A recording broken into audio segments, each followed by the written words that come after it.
Look at that. What a view. That's sensational. Have you ever seen anything like that? No, I haven't. It's absolutely remarkable.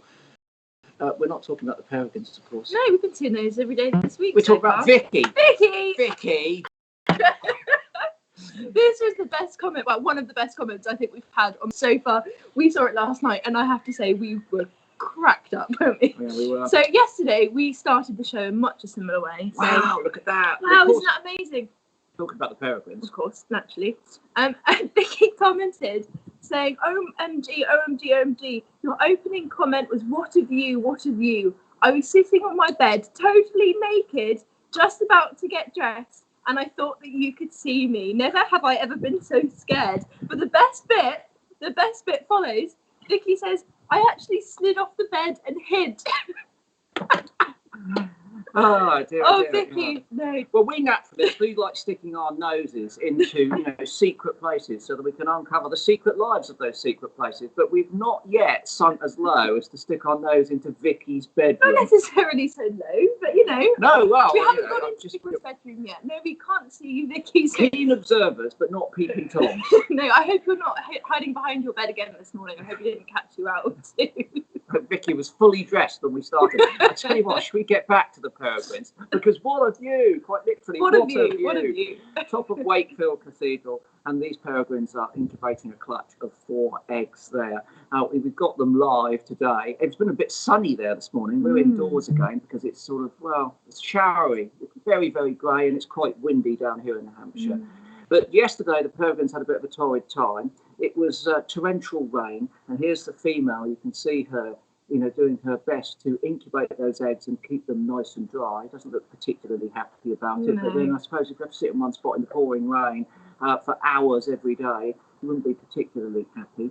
But enough of the anthropomorphism, because there she is looking, really, really drenched. After that, a bit later in the day, some relief appeared in the form of the male who arrived. And what's interesting is when you watch the male come in and she gets up, you can see the little dry patch around the eggs, which proves, of course, that the incubation technique is working fine. He struggles, actually, I have to say, to sort of cover all of those eggs. He's considerably smaller than she is.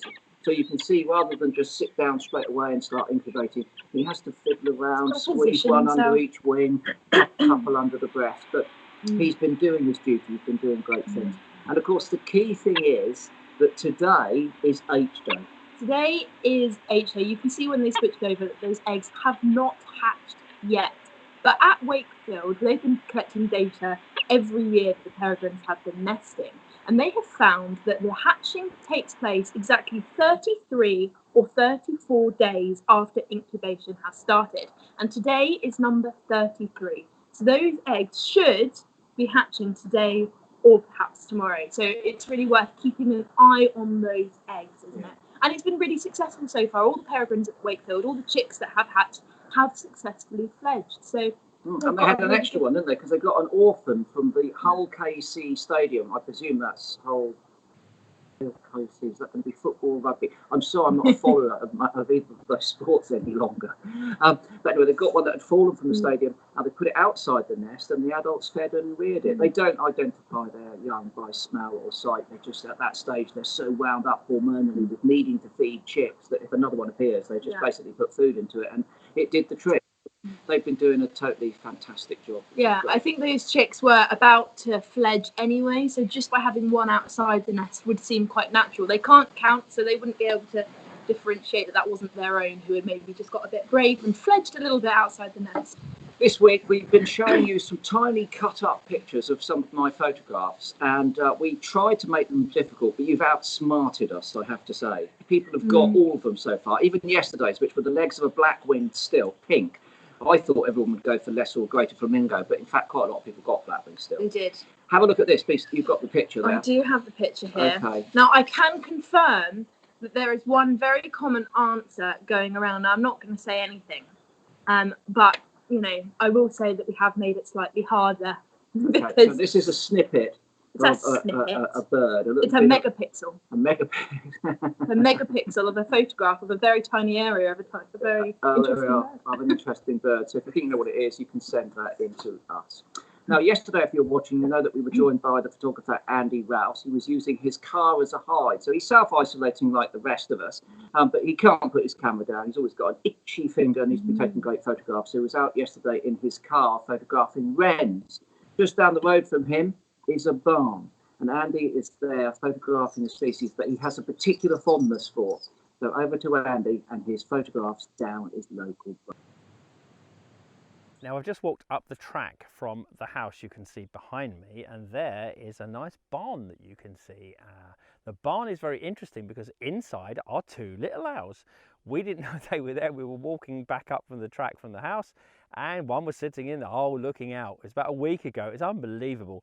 So we've been watching them through binoculars from a distance because we didn't want to disturb them. We wanted to work out where they came in and out so we could make a plan on how to photograph them.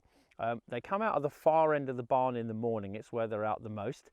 No other way of photographing them apart from putting a bag hide over me, which is a great big camouflage tent, and stalking out into the middle of the field, sitting there and being still for sunrise and hoping for the best, that they come out or they don't.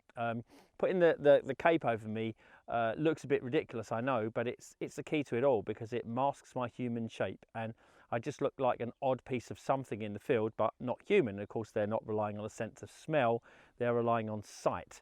So providing they don't see me and I keep quiet, then I can get some pictures. And boy, did I get some pictures. 2 days out of 3, nothing. Third day, oh my God, I got some of the best little owl pictures I have ever taken, purely because of the setting. It's incredible, and if you don't believe me, check out these pictures now, and you've just got to love little owls. They need all the friends that they can get. All of our native species do right now, and I just absolutely adore them, and I hope you do too.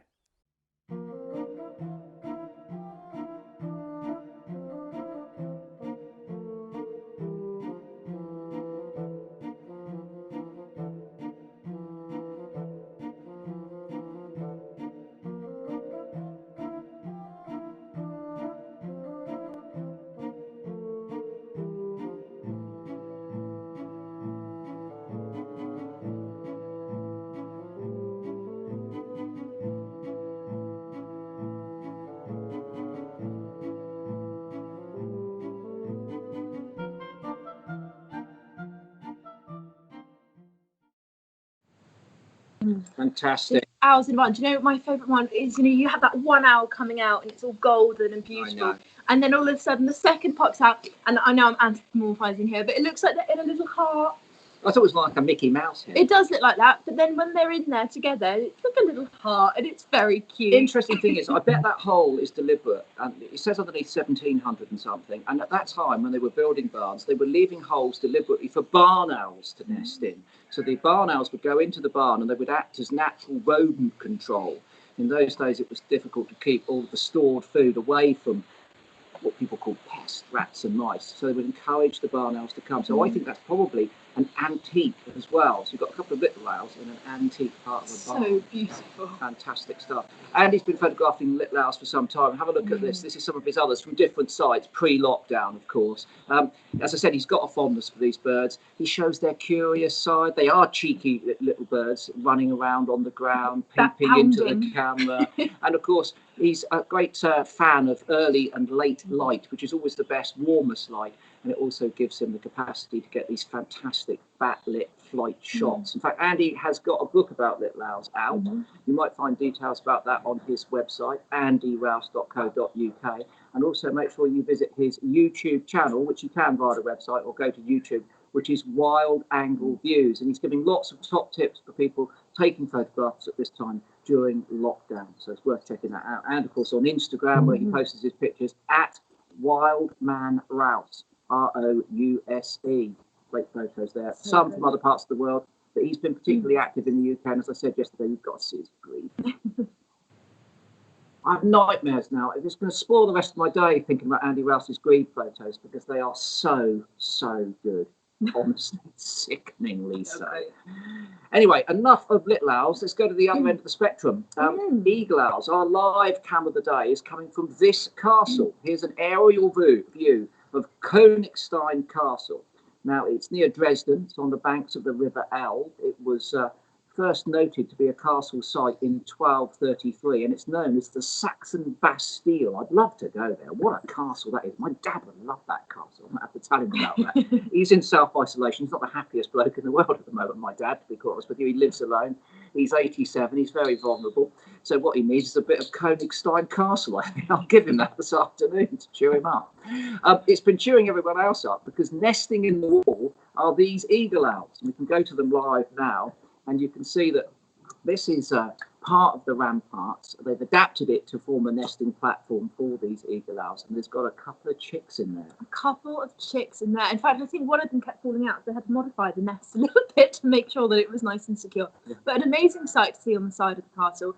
These owls are common throughout parts of Europe. However, in the UK, there's a bit of a debate going on. Controversial. A bit of a controversial debate going on. So when we look at our fossil records, there are records of these eagle owls dating back to 700,000 years ago. So we know that they were once native to the UK. 700,000. 700,000 years ago is the earliest fossil evidence of these owls. So about 10,000 years ago, they disappeared from our fossil records. Not entirely sure what happened there exactly, but they're not there anymore. And then they kind of disappeared from the UK. They weren't around very much, but recently, of course, they are coming back. We know that there are breeding pairs. There's roughly somewhere an average between about 14 to 40, I'd say. Not entirely sure exactly how many pairs. Well, they're so secretive for a big bird. So secretive for a massive bird. So there are pairs in the UK. Now, the debate is, are they native? Have they made their way back to the UK? Or have they escaped? Are they escaped from captives or been released from captive areas? We don't know. The thing about the eagle owl is the largest owl in the world. Well, I had a furious debate about this last night. It depends in terms of what you think is largest, right? Because, you've got mass, then you have wingspan. So it depends on what you think is the largest and what parameters are you judging that by.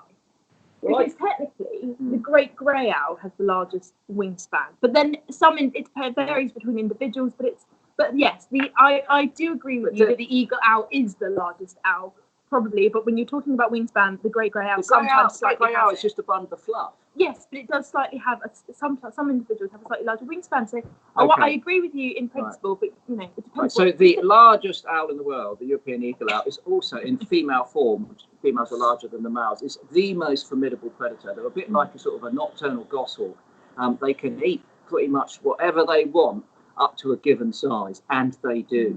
So when they re-establish themselves in areas, even if they do it naturally on the continent, where there's no ambiguity about the fact that they are native species, they do exact a pressure on other animals, and they eat a lot of raptors.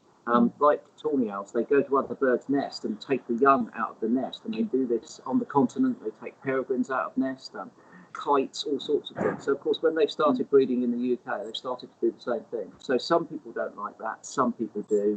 It's really difficult. They're fantastic owls. They are so spectacular. So big. They stand 2.5 feet tall. So we're talking a big owl. I used to look after one once. I used to babysit and and it was great. And we had it in the garden. Was this a really wild show thing? No. This is when I was a kid. This was when I was about late teens. A kid? 18. Well, I was a kid at 18. Should we move on to our guest today? Let's move on. Let's not get recollecting about owls of my teenage days. Our first guest today is the one and only Hugh Warwick. Now, Hugh is an ecologist and an author. He's written quite a few books. We've got one here, Linescapes.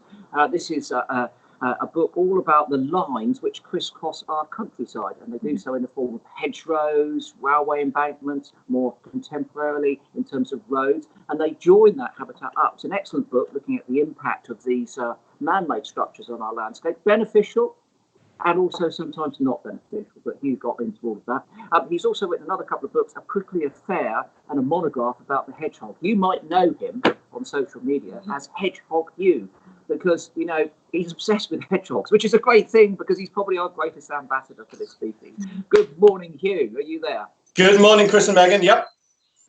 How are you doing? Oh, it's fine. I was going to be sitting on a roof with a lovely view of trees and things, but then it started raining. So, yes, April has come with its showers. So I'm unfortunately in a little wood cabin. But, yeah, not quite as beautiful as it might have been. Hugh, what is it about the hedgehogs? When did you first get into hedgehogs, and what particularly about this species? I mean, I know a lot of people love them, but you love them probably more than most. Well, I'm an ecologist, and I was, for my degree, third-year project, I was at Leicester Polytechnic and went up to North Ronaldsay, the most north of the Orkney Islands. And the hedgehogs had been introduced there by the postman in 1974 and were then being blamed for the destruction of the ground nesting bird populations, in particular the Arctic terns. And that's actually it is with great sadness that the person who set the bird observatory up, Dr. Kevin Woodbridge, passed away only a week or so ago. And just a thought to him, he's done so much for bird observatory, bird watching in general, as a member of the BTO. But so yes, he invited me up there to go and have a look at what hedgehogs are doing. And from that moment on, I realized that here we've got a species which, when it's really grumpy, when it's frightened, it doesn't attack you, it doesn't run away. It's actually much easier to study than pretty well every other species out there. And also just really cute. I mean, not that I'm soft like that. I'm a scientist, but yeah, they are really cute. But they are a species in the UK. I mean, from our youth, I mean, on going to and from school, we would see, unfortunately, flattened hedgehogs, or occasionally we'd find live ones. That's just walking the half a mile or so that I had to when I was a kid to school. But I've been living in this house now for 13 years, and we've not seen a single hedgehog here on our camera traps or in the garden at any time. They're in a desperate state, aren't they?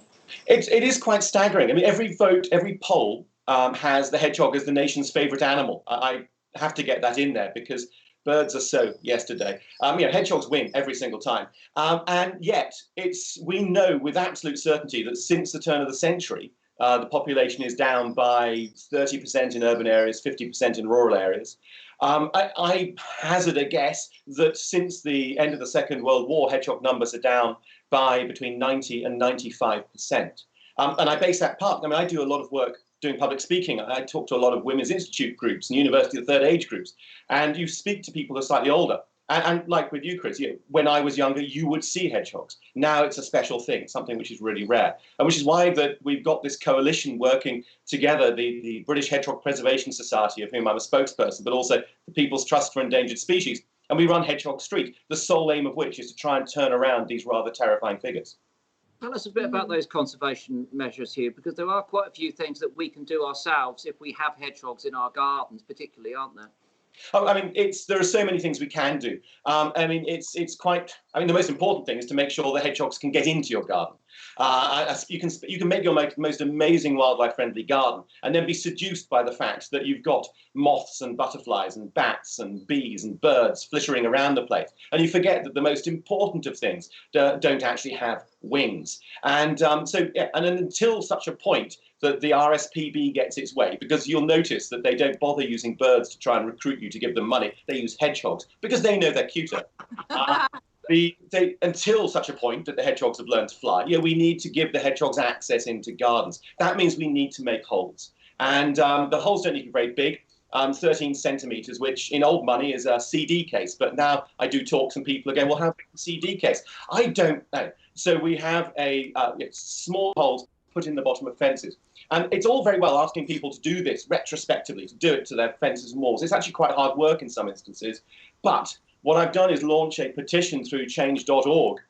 It's change.org/save our hedgehogs, which is calling for all new housing developments to come with these hedgehog highways as standard. And what I'm hoping to do by the end of this shutdown period is to get to 750,000 signatures. That's not hyperbole, that's not ridiculous, because we're already nearly at 700,000 signatures. So it's something which will give us an opportunity to get political and business leverage, because already we've got Bovis Homes, for example, the fourth largest developer, has committed to going hedgehog friendly with its new developments. So there is a lot of work we can do, both making sure they get into your garden, but then lobbying the people who manage the wider landscape.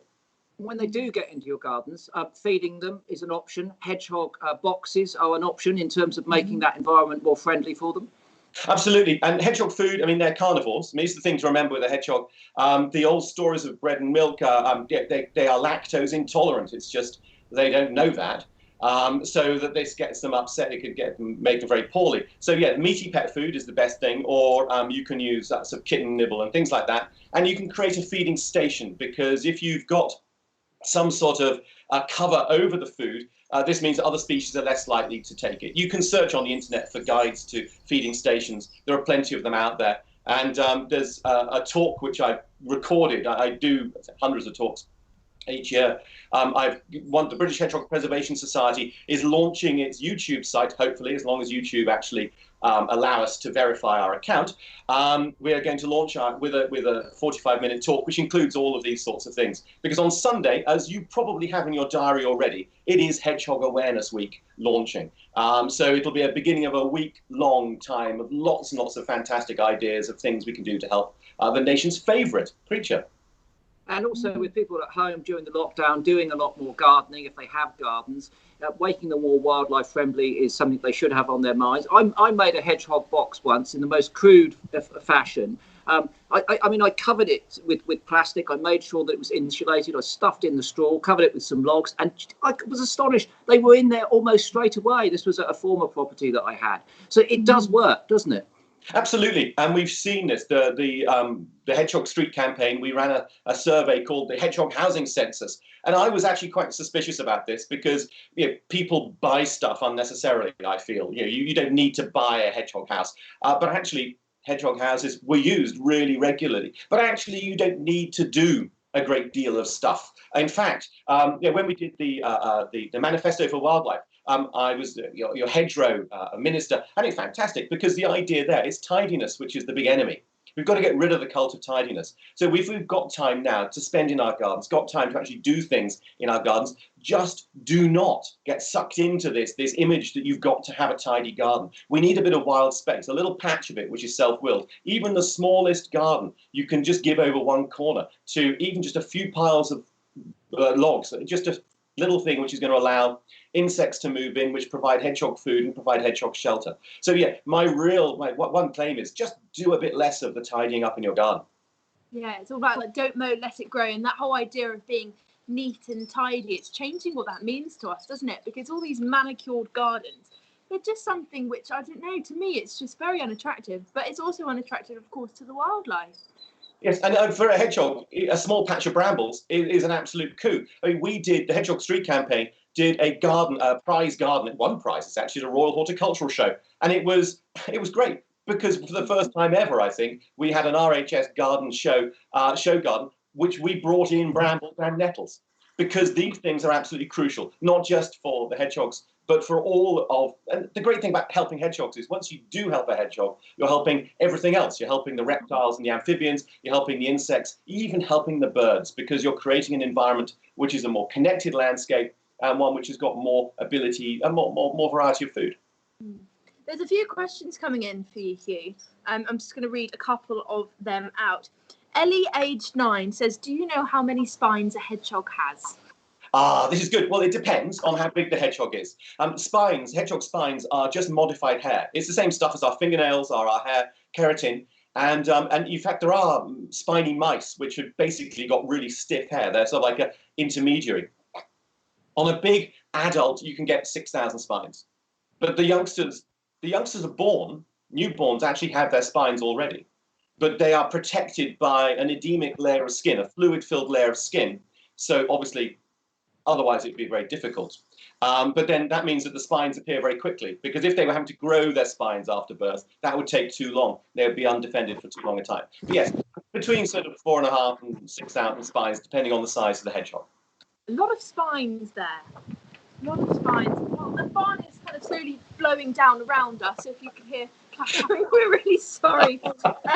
Another question, which hedgehogs use a ram? Oh, now hedgehogs will use all sorts of things, and my dear friend Chris Powell's in Kirtlington in Oxfordshire. He got Kirtlington joined up, the holes in all of the walls, and I asked him about his garden, which was 2.5 feet lower than his neighbours. How's he going to do it? And he actually built a staircase, And there's some lovely video footage which he found of hedgehogs using it and showing that the hedgehogs can use it both going forwards and backwards. As the grumpy hedgehog at the bottom forces the hedgehog which was trying to come down the staircase to reverse up it. Unfortunately, he doesn't have a banister. And he's got another garden which is even lower that, and he's put a full ramp in. But I mean, like a proper 10-foot long ramp going up the side of the wall, looking very like an episode of Sonic the Hedgehog, I have to say. Collecting gold rings on the way. That's an entirely different game.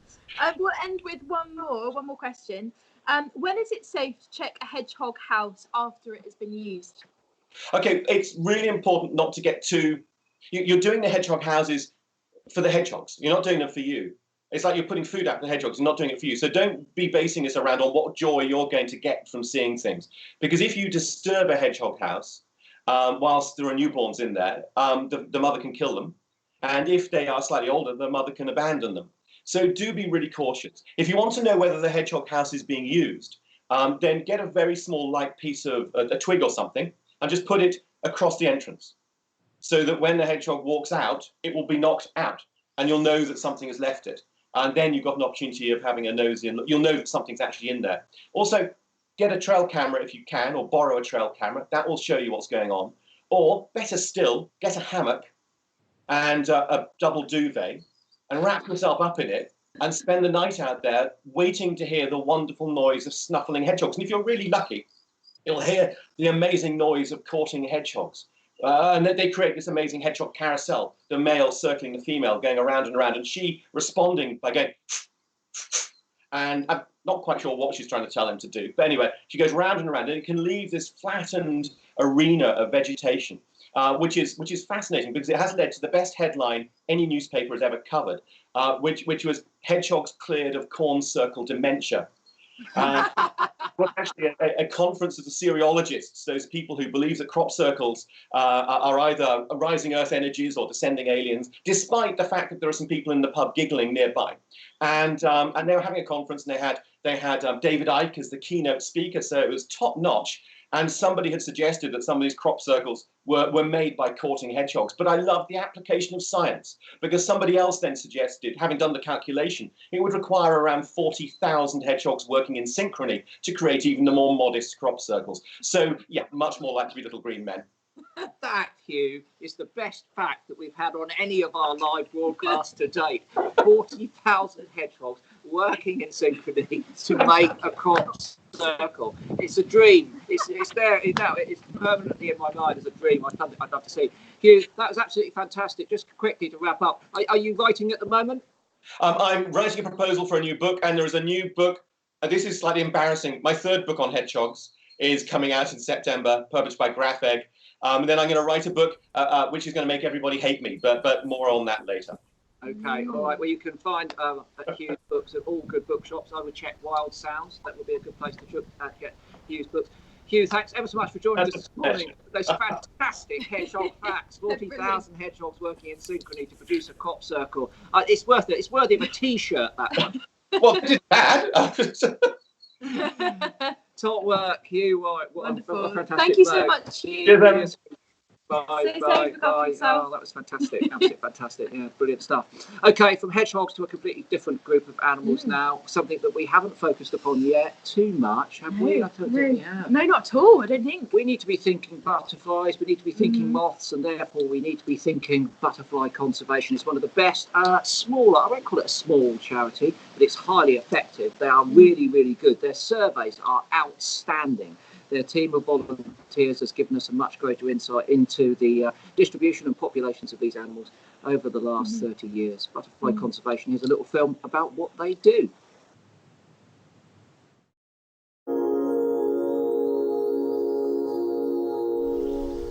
Butterflies and moths aren't doing so well. Even some of our more common species are faring badly in the wider countryside. We're not too sure on the reasons why. Climate change is probably a factor, but there's also the massive habitat loss we've seen over the last 50 or 60 years, and also changes in farming practices.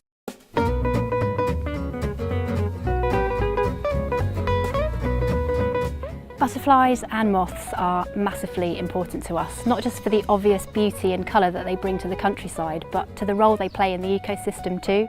So for example, butterflies and moths, and of course their caterpillars, are a massively important part of the food chain. We've got bats that predate on moths during the night time, and actually caterpillars make up a really big proportion of birds' diets. So last night we ran a moth trap, and hopefully we've got some really exciting things in there. So the great unveiling is a white ermine moth, and there's another white ermine here, and they've got really fluffy heads.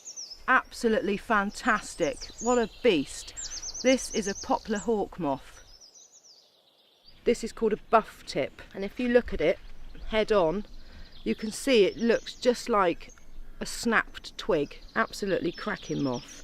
When you speak to people about moths, they do get a bad press. Moths, generally people think that they're boring grey drab things that eat your clothes, but as you can see from what we've caught here, it's far from it.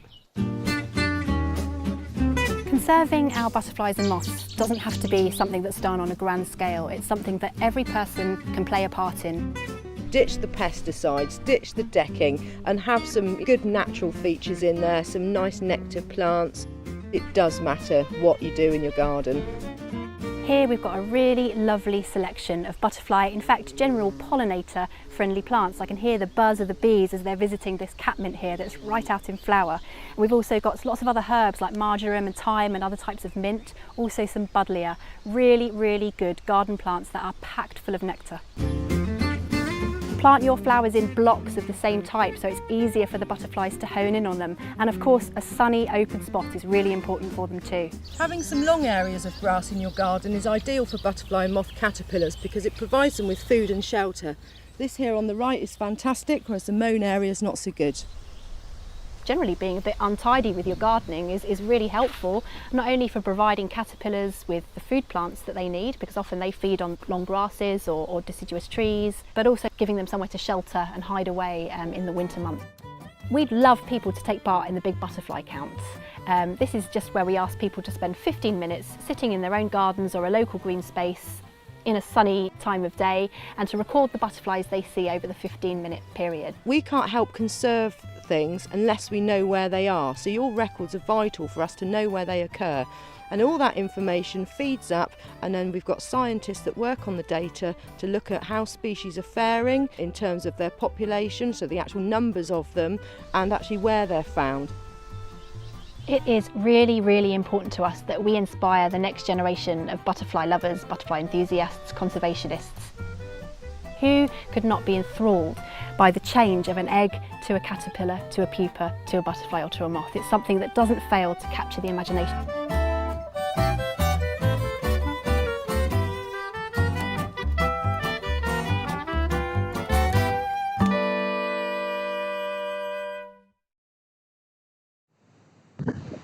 It's a bit windy here. It's very windy.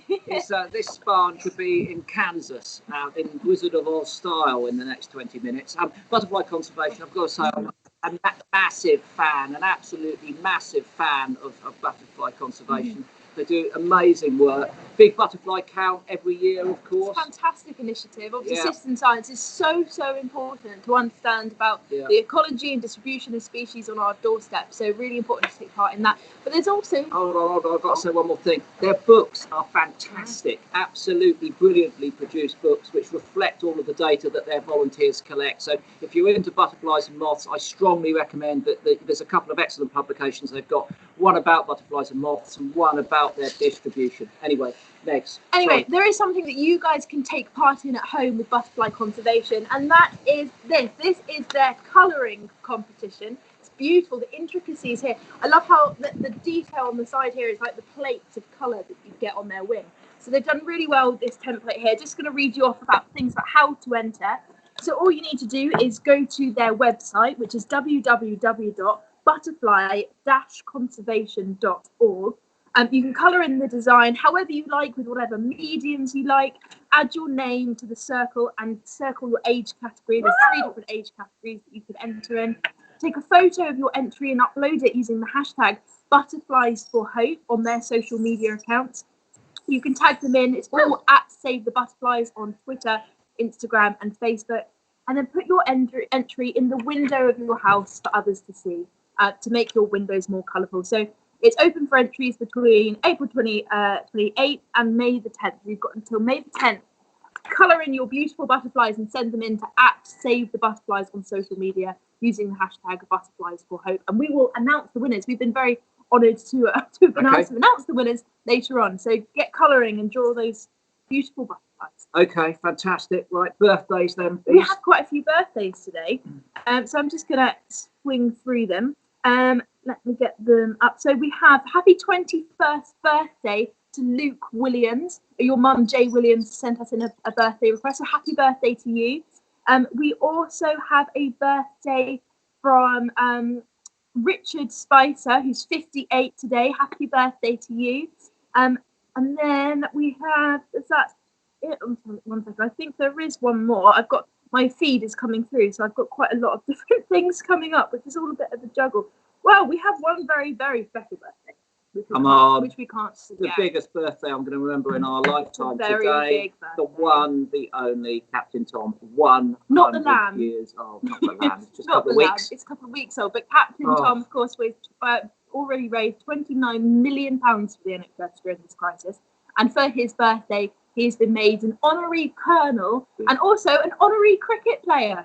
A cricket player. It's fantastic. So we wish Captain Tom a very, very happy along birthday. with the rest of the nation. Along with all those other birthdays and everyone else too. So happy birthday. Fantastic.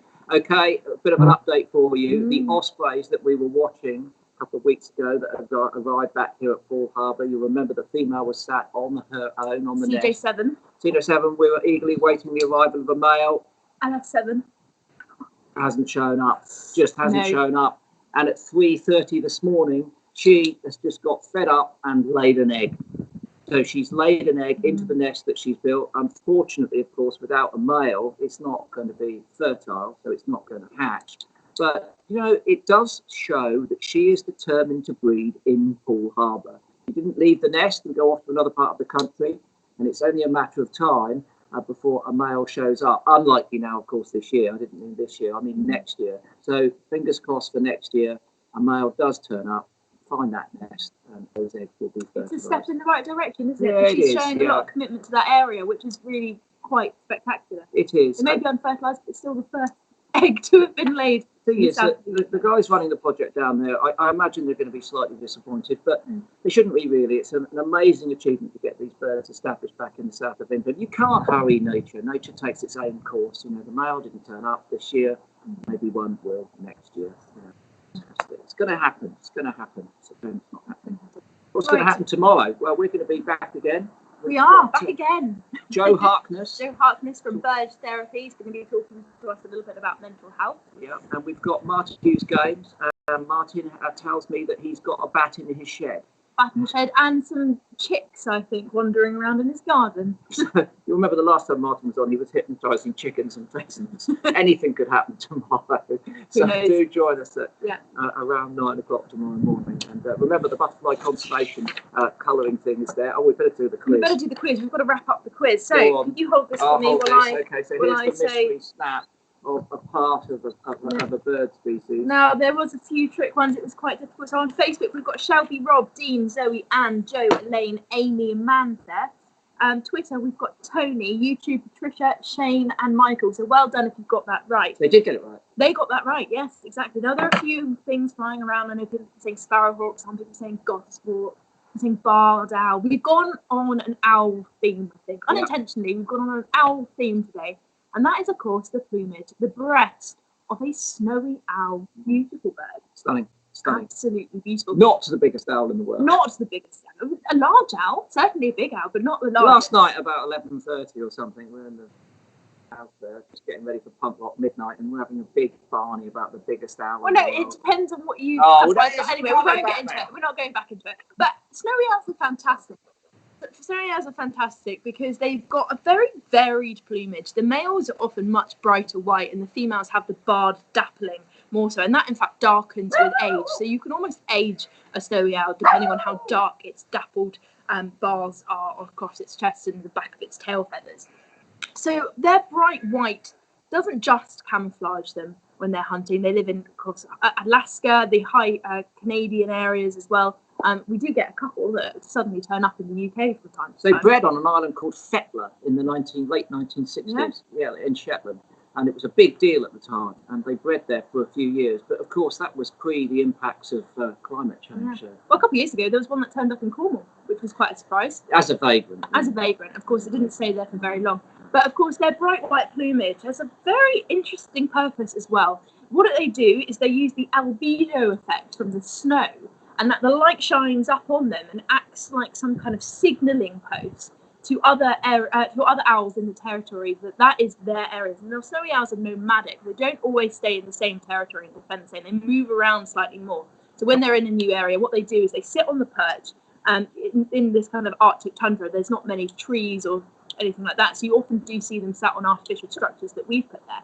They'll sit on a perch like this, quite high up, and they will angle themselves towards the sun.